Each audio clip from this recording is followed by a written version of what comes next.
Flyers hockey tonight, Game 6. Flyers Islanders here on 97.3 ESPN as we bring in our 97.3 ESPN.com Flyers Insider. Guys, preview up right now at 97.3 ESPN.com. He is Kevin Durso, joining us on the Boardwalk on the hotline. Talk more Flyers hockey, and of course our Flyers coverage on 97.3 ESPN, being brought to you by PlaySugarHouse.com. Place your legal sports bets at PlaySugarHouse.com. Sign up now. They'll match your first deposit up to $250. So if you're feeling good with the Flyers tonight, you go to PlaySugarHouse.com and make that bet right now. Must be 21 or older to play. Gambling problem, call 1-800-GAMBLER. Kevin, how you doing today? Doing great, guys. How are you? Doing pretty good. So do we have any updates on the two guys who were injured? I know yesterday when you and I talked, there wasn't many updates, but I know that with Barzal and Couturier, do we have any news as of 2:30 in the afternoon? So with Barzal, Barry Trotz said he's a game time decision, which to me is encouraging that he'll play. I don't think that you tease it that it's going to go that close and assume he doesn't play. I mean, there's always a possibility, but I think he'll be in. As for Sean Couturier, Alain Vigneault did not make any update, basically used the same line he's used throughout the playoffs, which is that he can't comment on player availability, but then talked about how the team has to kind of have that next man up mentality, and that's concerning. That makes it sound like they already know he's not going to be able to play. We'll have to wait and see when warm-ups come, but it doesn't sound encouraging for Sean Couturier to play, and that means that somebody's going to have to step in and fill the void, whether it's just trying to fill that first-line center spot like they did with Scott Lawton. Who knows who comes into the lineup for the spot where Couturier would normally have played, not just on his line, but in terms of to fill the lineup spot. It could be Michael Raffl. He did take pregame warm-ups in Game 5, so maybe he's closer to coming back. Connor Bunn's an option, and obviously there's that possibility that Oscar Lindblom might be ready to go. We just don't know for sure, so we'll have to wait and see what happens with warm-ups. But for Barzal, it sounds encouraging. For Couturier, it doesn't sound so much. Do you think it's too much of a loss when it comes to Sean Couturier? We know what he provides on both sides of the ice, obviously, considering he's up for the Selke this year. But is it too much of a loss for this team? I'll say it doesn't have to be. I think that the Flyers have a much better shot of winning the game when he plays, obviously. And I'm a belief that this game 5 doesn't go to overtime if Couturier is available for the third period. I think they find a way to lock that down much more because he's in the lineup. Being said, these guys have known what they have to do, and if their season's on the line, so whether he's able to play or not, you have to have that mentality, and everybody needs to step up, and we started to see that from some of the other veteran guys. You need Claude Giroux to play well at both ends of the ice. You need Jake Voracek to play well at both ends of the ice, and obviously you need your next few centers in line. You need Kevin Hayes to be great two ways. You need Scott Lawton to be great two ways, and you need the other guys too, Derek Grant, Nate Thompson, guys like that, to really be their best, because you're going to need everybody. This is going to be a total team effort if they can get this to a seventh game.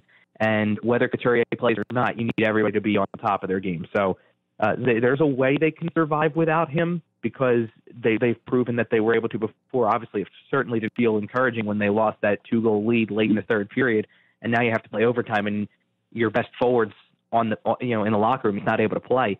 So found a way to win that game, and they're going to have to do the same. So it's possible, but obviously it's going to be an uphill battle knowing you don't have your top-line center. Strategically, is there something that Vigneault can do to maybe cover up for or make up for the lack of Couturier out there? Because we know how much he does, not just on the face-off circle, but going up and down the ice. Is there anything strategically the Flyers can do to maybe cover up some of that ground? I don't know if there's anything strategically. I think that it's just going to be a mentality. They're going to have to really pick up the slack for his absence. And part of that is continuing to make smart plays. And we saw a few too many breakdowns toward the end of that third period, especially the one that leads to the tying goal. That's kind of a mix between lines. Nate Thompson's out there. So is Kevin Hayes. So is Travis Konechny. You've got defensively, you had Robert Haig out there, but you also had Phil Myers out there. And there was just too much standing around and watching the play develop and not trying to do anything about it. You have to take matters into your own hands and not get caught watching the Islanders do what they're doing, and allow for them to take advantage of the space that may be around your players when they're stationary. You've got to be moving, you've got to be active, and you've got to be somewhat aggressive to a fault, because you need to be playing like your life is on the line, obviously. And that's what needs to really be done. So I think strategically the thing to do is to just make sure that they're all in that mentality, that they're playing crisp hockey, but they're also playing with the aggressiveness that they need to when your backs are against the wall. You can't let the urgency get away in this game. And I think that really the biggest thing you have to do, whether you have Sean Couturier or not, is show that from the start. If you can come out and have a good first period, just like you did in Game 5, just like you did in Game 3, you can come out of these periods keeping the game within reach, and I think that that will make a difference. It'll build confidence as you go. If you're keeping the game in your reach or in your control, possibly, if you're able to get the lead, then you're building that confidence within. And I think you're also getting into the Islanders' head a little bit, too, in that sense, where they're going to have to start thinking about how they might, if you can take a lead, they have to start thinking about how they have to mount a comeback in this particular game, or it goes to that winner-take-all game. So you have to keep that aggressive nature to, that desperation level high, because there's an element of desperation in a Game 6 that goes to the team with the series lead, too, that they don't want to play that Game 7, and you have to not only match it in certain times in the game, but exceed it. What did you see out of Carter Hart and the rest of the team in the final 5 minutes of regulation? I know something that stood out to me. Bailey had a little too much time and space to create for that second goal, but I thought that Carter Hart should have had that one. I know the replay on NBC Sports was mentioning on the third goal for them to tie it, the placement of the stick of Carter Hart. So overall, what did you see in the final 5 minutes of regulation? I think that there's something to be said about that second goal in particular. That's the one that really gets things started, and it's the timing of the matter. I really don't like when they get on a broadcast and say something like that a goalie wants that one back. I'm not saying that Carter Hart doesn't need to come up with a save there. He absolutely does, but that's the way I like to phrase it. I need to stop for my goalie in that spot.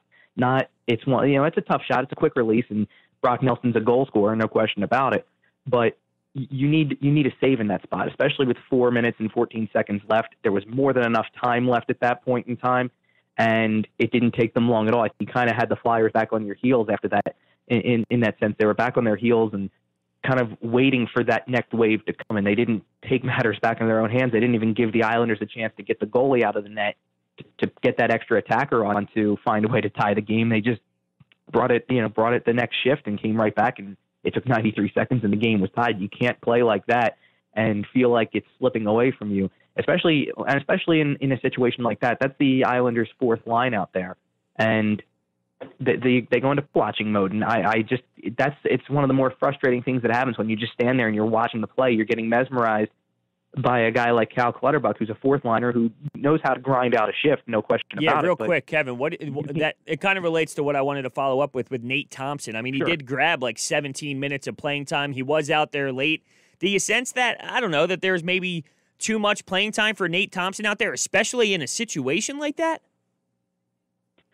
I know that Nate Thompson's usage has been a big thing in this series in particular, and Elaine Vigneault was asked about that this morning, and he likes him as a 5-on-5 guy and a penalty-killing guy, and he's a big face-off guy. And I think that one of the reasons we seem because I know that there are times where I'm watching the game, and you're going, boy, they're saying Nate Thompson's name an awful lot. And what I've noticed, I think, is that he's out there for a lot of defensive zone face-offs, and either they win those face-offs and maybe they don't get the clear right away, so he's stuck on the ice, or he loses the face-off and they struggle to get control of the puck and then get out of the zone, and he's stuck on the ice. So I feel like that's why we're seeing a lot of him. That's why we're hearing a lot from him. That's why the minutes start to pile up.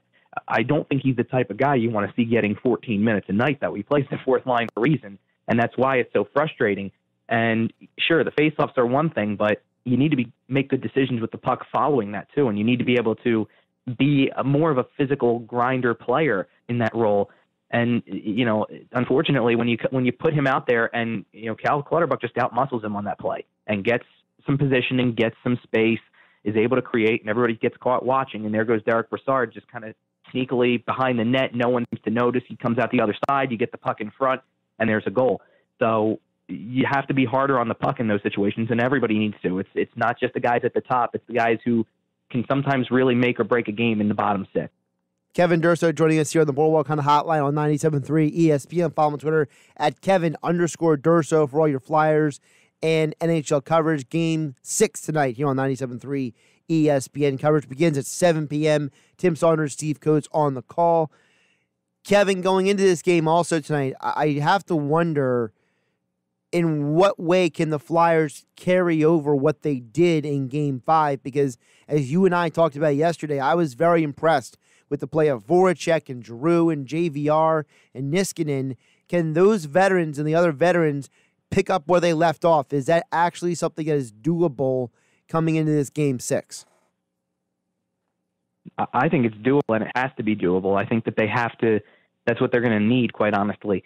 And let's say that let's assume that Sean Couturier doesn't play in this game tonight, and you see Scott Lawton back on the top line between Claude Giroux and Jake Voracek like he was in overtime.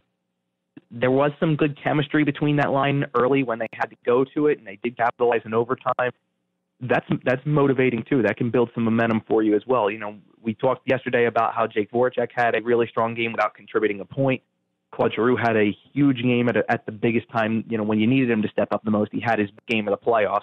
And Scott Lawton getting on the board is a big deal as well because it's another guy who gets that bit of motivation. I felt like, and I told you this yesterday, Josh, I thought that the biggest goal of the game was Van Riemsdyk's goal because of the fact that, first of all, how many times do you get the opportunity where you get a transition rush with a lot of space and where you're able to use your speed, and you need to capitalize on those for how few and far between they are when you play a team like the Islanders, and they did. And there's two guys, again, there's Lawton with the pass and Van Riemsdyk with the finish. There's two guys that needed to contribute in a big way, and they did on that play, and then Lawton does it again in overtime, and need that. The other reason I think that it's a possibility and that this is doable is because of the fact that I think you saw your goalie bounce back after allowing 2 goals late in the third period and be your best player in overtime, which you need as well. So, Carter Hart was spectacular in that overtime in Game 5. He made multiple crucial saves that realistically could have ended your season right then and there. And it buys you time to get that goal, force this game, and now you're going to need to lean on him again as well because you need him to be at his very best as well. So I think that some of the momentum that the veterans are able to build up from finally starting to contribute on the offensive side, plus the way that the goaltending was at the end of that game, those are good signs going into Game 6 that you have some momentum on your side and you just have to capitalize on it. So looking at Game 6 tonight, what is one thing you like about the Flyers heading into the big tilt? I'm going to go right back to kind of what I just said. I think if there was anything that gave this team a shot to come back from a 3-1 deficit in a series, it's their goaltending. It's the fact that you got Carter Hart, and man, he just doesn't seem to get fazed by anything when it comes to the stage, when it comes to playing after a loss. His numbers are outstanding, and the fact that you had to put him out there in overtime after, when let's be real, I don't think anybody expected to have to go to overtime in Game 5 when you have a 3-1 lead with 5 minutes left, but there you are. And here's Carter Hart making a big save on a 2-on-1, making a big save on a breakaway, and it keeps alive. And I think that the fact that he's capable of that gives a lot of people the confidence that this team can find a way, because at least you have the one key difference maker that can just prove to be everything in the playoffs. It's the goalie. And I think that that's the big thing for them is that they've got the goalie who has not only shown it in this series at different points, but, go back to the last series, multiple shutouts in the series and things of that nature. So I think that he's got the mentality and the makeup to do this. And if you can keep getting the production from the other guys as well, the veterans who started to show some signs of life, then I think that you have a shot to pull this thing off. It's just going to come down to how well Carter Hart plays and how well you play in front of him.